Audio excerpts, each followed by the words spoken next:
आज एक नया टॉपिक लेते हैं, मुद्राएं। हमारे हाथ में 4 उंगलियां और एक अंगूठा है।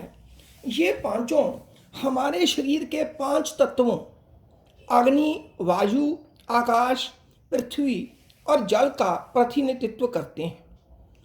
हमारा अंगूठा अग्नि का प्रतीक है, पहली उंगली वायु का, दूसरी आकाश का, तीसरी पृथ्वी का और सबसे छोटी उंगली जल का प्रतीक है।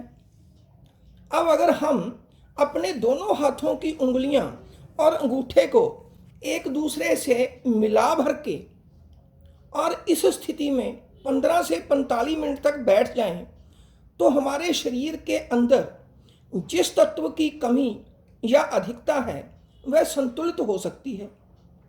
आपको सिर्फ सुखपूर्वक बैठना है। अब पहली मुद्रा के बारे में चर्चा करते हैं, ज्ञान मुद्रा।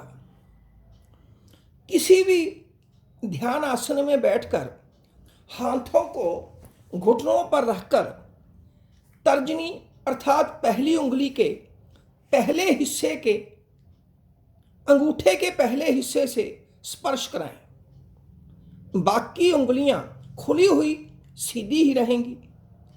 यदि हथेली का मुख आकाश की तरफ करते हैं तो यह चिन्ह मुद्रा कहलाती है, और यदि जमीन की तरफ करते हैं तो वह ज्ञान मुद्रा कहलाती है। इसका लगातार अभ्यास कई मानसिक बीमारियां ठीक कर देता है।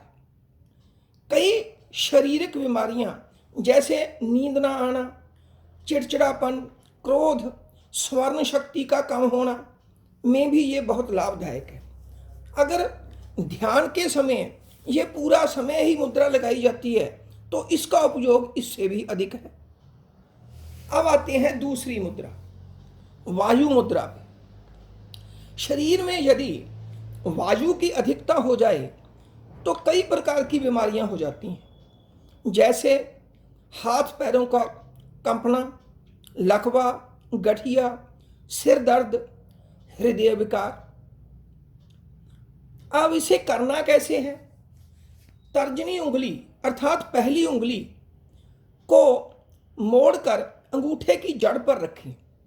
अब अंगूठे को इस तर्जनी उंगली के ऊपर हल्का सा दबाव बनाकर रखते हुए तीनों उंगलियां 90 डिग्री पर सीधी रखें।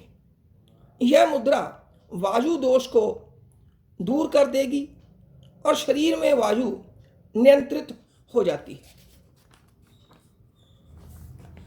आगे की मुद्राओं का फिर वर्णन करेंगे। धन्यवाद।